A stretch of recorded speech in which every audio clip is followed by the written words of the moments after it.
여러분, 생활비를 다이어트하기 위해서 가장 핵심은 뭐냐면 그러니까 무조건 그 항목에 대해서 돈 쓰지 마라, 택시 타지 마라, 커피 마시지 마라 라고 하는 게 아니에요. 이 기준을 지키지 못한다면은 하반기에 역시 생활비를 절대로 다이어트할 수 없다라는 이야기입니다. 180만 원이 나갑니다. 180만. 300만 원을 버는 사람이면 맥시멈으로 쓸 수 있는 게 180인 거예요. 이 기준을 맥시멈으로 다 채워가지고 무조건 이 금액은 다 쓴다 하더라도 얼마가 남습니까? 120만 원이 남는 거죠. 그러면 120만 원 갖고 5년에 1억 만들기 저축할 수 있다 없다?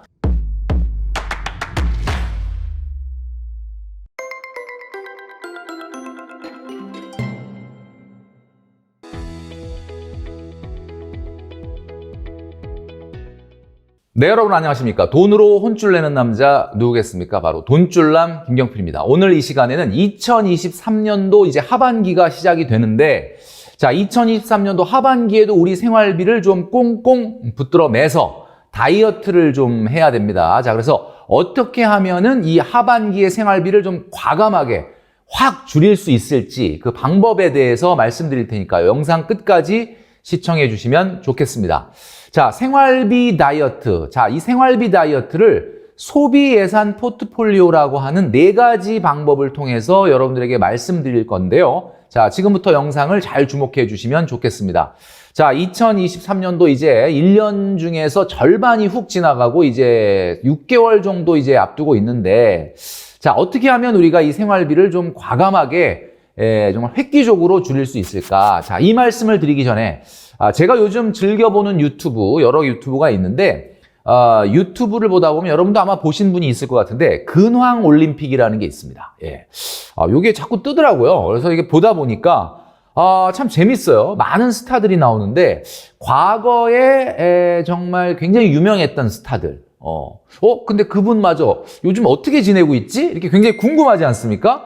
그런 분들을 찾아가서 최근에 어떻게 지내고 있는가 근황을 알려주는 좀 그런 유튜브입니다. 자, 이 유튜브도 또 있고요. 또 TV 프로그램을 보다 보면은 TV조선이라는 TV 채널에 스타 다큐 마이 웨이라는 프로그램이 있습니다. 아마 여러분도 한두 번 정도 보셨을 것 같은데 굉장히 옛날에 잘 나가고 유명했던 스타들인데 요즘 어떻게 사나 요것도 이제 들여다보는 그런 내용이거든요. 요것도 보다 보면 상당히 재밌습니다. 자, 그런데 근황 올림픽이나 지금 말씀드린 스타 다큐 마이웨이를 보다 보면은 공통적으로 느끼는 게 한 가지 있습니다. 여러분들은 어떠십니까? 저는요, 모든 분들이 다 그런 건 아닌데 제가 좀 느끼면서 좀 짠해지는 게 있어요. 그게 뭘까? 바로 뭐냐면 이분들이 과거 잘 나갔던 거에 비해서는 요즘 그렇게 썩 잘 살고 계시지 못하다 이런 생각을 하게 된다는 거죠. 여러분들은 어떠십니까? 물론 뭐 굉장히 잘 나가고 지금도 어마어마하게 잘 사시는 분들도 있는데 과거에 정말 잘 나갔던 거에 비하면 왜 저분이 저렇게 어렵게 살지? 왜 저분이 저렇게 평범하게 살지? 이런 생각을 지울 수가 없다라는 이야기입니다. 자, 왜 그럴까요, 여러분? 자, 이분들을 만약에 주식으로 비유하자면 이분들은 정말 상한가를 기록했던 분 아닙니까? 그러니까 우리가 투자 맨날 얘기하고 부자가 되려면 투자를 잘해야 된다라고 얘기하는데 이 연예인분들 같은 경우는 정말 투자로 말하면 투자 대박이 난 분들이에요. 자, 그런데 왜 지금 이렇게 어렵게까지는 아니지만 하여튼 평범하게 살고 있을까라는 생각을 한번 해보면 역시 돈이라고 하는 것은 투자를 통해서 막 대박이 나고 투자 성과가 나는 것도 중요하지만 가장 중요한 게 바로 현금 흐름이다라는 겁니다. 무슨 이야기냐면 굉장히 유명한 스포츠 스타나 굉장히 유명한 배우들이 왜 본업을 내버려 두고 건물주가 되기를 위해서 길을 쓰고 또 그리고 뭔가 외식업, 고깃집 이런 거 많이 하잖아요. 그 왜 그러느냐? 결국은 아무리 투자로 성공을 하더라도 현금 흐름이 없으면 어렵다라는 이야기입니다. 자, 그래서 제 돈줄남이 여러분들에게 꼭 말씀드리고 싶은 게 바로 뭐냐? 버는 것 못지않게 뭐가 중요하다? 쓰는 게 중요하고 그리고 결국은 돈 관리가 중요하다라는 이야기입니다. 자, 우리 연예인들의 이 노후의 모습을 보면서 우리가 느낀 바가 있죠. 결국 아무리 많이 벌더라도 내가 기본적으로 절약하고 저축하고 돈 모으고 돈 관리하는 습관이 몸에 배어있지 않다면 어떻다? 말짱 도루묵이다라는 이야기입니다. 자, 그럼 결국은 돈 관리가 되는 상태에서 돈을 벌어야지 돈 관리가 안 되는 상태에서 아무리 돈을 많이 번다 하더라도 소용이 없다. 자, 그러면 돈줄남을 열심히 시청하시는 여러분과 저는 어떻다? 돈 관리는 되는 상태다. 자, 이제 돈만 벌면 됩니다. 예, 그러니까 돈만 벌면 되는 거예요. 자, 그러면 오늘 제가 말씀드리려고 하는 하반기에 이 생활비 다이어트. 자, 어떻게 하는 거냐? 여러분, 평월의 지출 있잖아요. 뭐 이벤트가 없는 평월. 이런 평월의 지출은 여러분 변동 지출이 아니라 100% 고정 지출이라는 거 아십니까? 이상하다. 나 매일 먹는 외식, 매달 먹는 외식, 매달 사용하는 쇼핑, 그 다음에 매달 사용하는 교통비 이런 것들 좀 바뀌던데 이렇게 생각할지 모르지만 절대 그렇지 않습니다. 여러분, 생활비를 다이어트하기 위해서 가장 핵심은 뭐냐면 여러분들이 평월에 사용하는 지출이 100% 고정 지출이어야 된다라는 겁니다. 자, 그래서 제가 4가지를 말씀드릴 겁니다. 바로 평월 예산을 다이어트할 수 있는 4가지의 개념이 있는데요. 바로 그게 뭐냐? 자, 첫 번째는 식생활비, 그 다음에 두 번째는 교통통신비, 그 다음에 세 번째는 쇼핑 레저비, 그리고 마지막은 뭘까요? 바로 마지막은 주거 비용이 되겠습니다. 자, 지난 영상을 통해서 돈줄남이 계속해서 하나씩 여러분들에게 말씀드리고 있는 내용인데 바로 뭐냐면 식생활비, 교통통신비, 쇼핑 레저비, 주거 비용. 이 4가지를 합친 게 여러분들의 평월 소비가 되거든요. 자, 지금부터 여러분 잘 주목하시기 바랍니다. 몇 퍼센트를 절대 넘으면 안 된다라고 했는지 한번 우리가 리마인드를 해볼게요. 식생활비는 1인 가구 기준으로 25% 넘으면 안 된다라고 했습니다. 자, 여기서 착각하시면 안 되는 게 25%를 써라 그 얘기가 아니라 무슨 얘기죠? 25%를 넘으면 안 된다 이런 이야기입니다. 자, 교통통신비는 5%를 넘으면 안 된다. 그 다음에 쇼핑 레저 비용은 15%를 넘으면 안 된다. 자, 그 다음에 주거 비용은 15%를 넘으면 안 된다라고 말씀드렸어요. 자, 그러면 이 퍼센트를 다 더하면 어떻게 되죠? 60%입니다. 60%. 그죠? 예, 60%. 그러니까 60%는 무조건 평월에 써야 되는구나. 그 뜻이 아니고요. 각각의 한계가 그렇다라는 겁니다. 자, 그런데 제가 이 4가지를 여러분들에게 지금 말씀드리는 이유가 있습니다. 바로 하반기에 우리가 생활비를 확 다이어트를 하려면 이 4가지라고 하는 그 기준, 이 기준에 대해서 명확하게 알고 시도를 해야 된다라는 거거든요. 만약에 월급이 300만 원이라고 한번 가정을 해보겠습니다. 월급 300. 그러면 식생활비는 절대로 75만 원이 넘으면 안 된다 이런 이야기고요.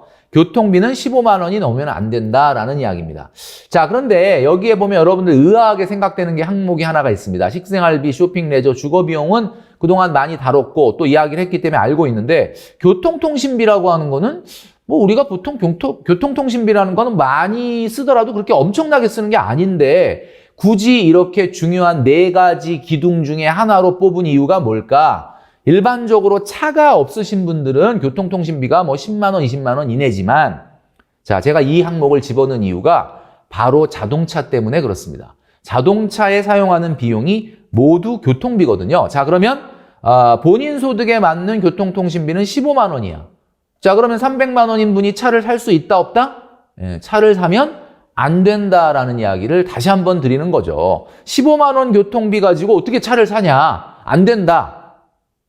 다른 부분에서 생활비를 엄청나게 절약을 해서 뭐 난 차를 사고 싶다 하면 할 수는 있겠지만 중요한 거는 식생활비나 쇼핑 레저비나 주거 비용이 안 들어갈 수 없는 거 아니겠습니까? 자, 그래서 5%는 15만 원 이내로 돼야 된다는 거죠. 그리고 쇼핑 레저비는 45만 원, 주거 비용도 45만 원입니다. 그러니까 주거 비용이라는 건 뭐라 그랬습니까? 월세를 내거나 전세자금 대출 이자를 내는 비용을 얘기한다고 했는데 이 기준을 지키지 못한다면은 하반기에 역시 생활비를 절대로 다이어트할 수 없다라는 이야기입니다.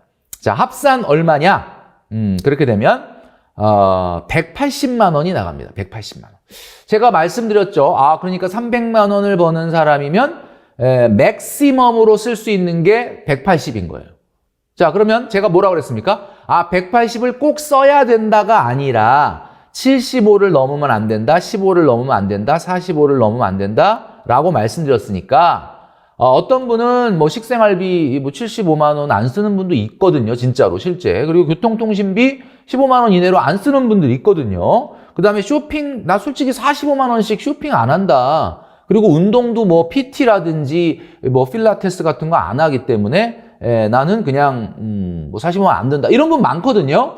자, 그래서 나머지를 우리가 저축을 할 수 있는 거예요. 근데 만약에 여러분들이 이 기준을 맥시멈으로 다 채워가지고 무조건 이 금액은 다 쓴다 하더라도 얼마가 남습니까? 120만 원이 남는 거죠. 120만 원. 그러면 120만 원 갖고 5년에 1억 만들기 저축할 수 있다, 없다? 제가 돈줄남이 지난 영상을 통해서 말씀드렸잖아요. 121만 원 갖고도 3년에 5천만 원 만들 수 있고, 그죠? 128만 원 갖고도 5년에 1억 만들 수 있다라고 말씀드렸던 영상이 있지 않습니까? 자, 그렇다면 결국은 300만 원을 벌더라도 1억 만들기 저축, 3년에 5천 만들기 저축은 해야 된다라는 이야기가 되는 거죠. 자, 결국 합산 180만 원이 아니다. 180만 원이 맥스다라고 하는 부분을 말씀드립니다. 자, 그렇다면 제가 좀 전에 말씀드렸던 것처럼 식생활비, 예산, 그리고 교통통신비, 그리고 쇼핑 레저비, 그리고 주거비용의 각각의 예산. 자, 25%, 5%, 15%, 15% 있는데 이것을 고정지출화할 필요가 있다라는 이야기입니다. 자, 고정지출화라는 게 뭡니까? 매달 사용하는 금액이 그냥 들쑥날쑥한 것이 아니라 그냥 식생활비는 만약에 여러분들이 75라고 얘기를 하면 진짜 75를 써야 된다 그러면 75를 쓰세요. 대신에 75만 원이 넘지 않도록 여러분들이 뭐 외식이나 또는 마트에 장 보는 거나 배달이나 이런 것들을 조절을 해야 되겠죠. 자, 만약에 그런데 내가 식생활비를 25%가 아니라 5%를 덜 써서 20%만 쓴다. 뭐 그런 분 있지 않겠습니까? 실제로 내가 300만 원 버는데 나 먹는 거에 그렇게 돈을 안 써서 나는 그냥 한 달에 먹는 걸로 한 60만 원 정도밖에 안 써. 라고 하는 분이 있거든요. 자, 그러면 여기서 5%가 마이너스가 됐으면 어디서 더 쓸 수 있는 거예요? 교통통신비에 5%를 더 쓸 수 있는 거죠. 5%를 더 쓴다. 그러니까 한마디로 10%를 쓸 수 있다. 그럼 30만 원 정도 교통통신비를 쓰면은 이렇게 더운 날 택시 한 번 정도는 탈 수 있겠죠. 그걸 뭐라고 하는 게 아니거든요. 그러니까 무조건 그 항목에 대해서 돈 쓰지 마라, 택시 타지 마라, 커피 마시지 마라 라고 하는 게 아니에요. 돈줄남이. 돈줄남이 얘기하는 건 뭐냐? 택시도 타고 커피도 마시고 여행 갈 거 다 가고 이렇게 하니까 뭐라고 하는 거지. 자, 보세요. 여기서 내가 식생활비는 난 25% 안 쓴다? 20%만 쓴다? 그러면 그 대신에 난 교통통신비는 좀 20% 정도 쓴다. 이거 누가 뭐라고 하겠습니까? 자, 쇼핑 레저 비용, 주거 비용이 10%를 덜 쓴다? 직주 근접을 실천하지 않기 때문에 나는 진짜 한 달에 주거 비용이 한 5%밖에 안 든다. 진짜 15만 원밖에 안 든다. 라고 한다 그러면 나머지 30만 원을 가지고 뭐 예를 들면 쇼핑 레저 비용 더 쓸 수 있는 거 아닙니까? 그죠? 그러니까 제가 말씀드리는 건 뭐냐면 무조건 줄여라가 아니라 자, 여러분들에게 말씀드렸던 이 네 가지의 소비 예산 포트폴리오, 이 네 가지의 소비 예산 포트폴리오 안에서 여러분들이 안배를 하는 거에 대해서는 뭐라고 절대 안 한다라는 이야기죠. 그러나 중요한 것은 이 네 가지의 소비 예산 포트폴리오 안에 이 기준점만큼은 반드시 지키셔야 이 하반기에도 우리가 불필요한 지출을 안 할 수 있다라는 이야기입니다. 자, 그러면 이제부터 다시 짜보자. 본인이 그동안에 소비했던 내용을 갖다 놓고 다시 짜는 거예요. 식생활비, 그 다음에 교통통신비, 그리고 쇼핑 레저비, 그리고 주거비용 몇 %로 할 거냐. 자, 지금 현재는 다 물음표죠. 자, 이런 식으로 물음표입니다. 자, 이제부터 새롭게 하반기의 예산을 다시 짜보자. 그리고 여기서 네 가지의 예산을 뺀 고정지출화된 소비 예산을 뺀 나머지는 뭐 해야 돼요? 바로 저축을 해야 된다라는 이야기죠. 자, 월급 300이다. 75, 15, 45, 45 이렇게 하면 뭐 아까 180이라고 했는데 남는 돈 120만 원 갖고 뭐 할 거냐? 무조건 여러분 저축을 하셔야 된다라는 이야기죠. 저축을 안 하는 순간 어느 순간 스물스물 이 예산은 다 무너지고 2% 내가 생각해 놓은 기준점보다 훨씬 더 많이 쓰는 나를 발견하게 될 것이다 라는 이야기죠. 자, 2023년도 하반기에도 허리띠를 졸라매고 생활비를 좀 다이어트를 해야 되는데 어떻게 다이어트를 해야 될까라고 고민했던 분들에게 제가 오늘 네 가지의 기준점을 말씀드렸으니까 이 기준점 범위 내에서 여러분들이 소비 예산 포트폴리오를 다시 짜시기 바랍니다. 자, 여러분 인생이 성장하려면 말이죠. 얻고자 하는 게 있다면 그러면 뭘 해야 될까요?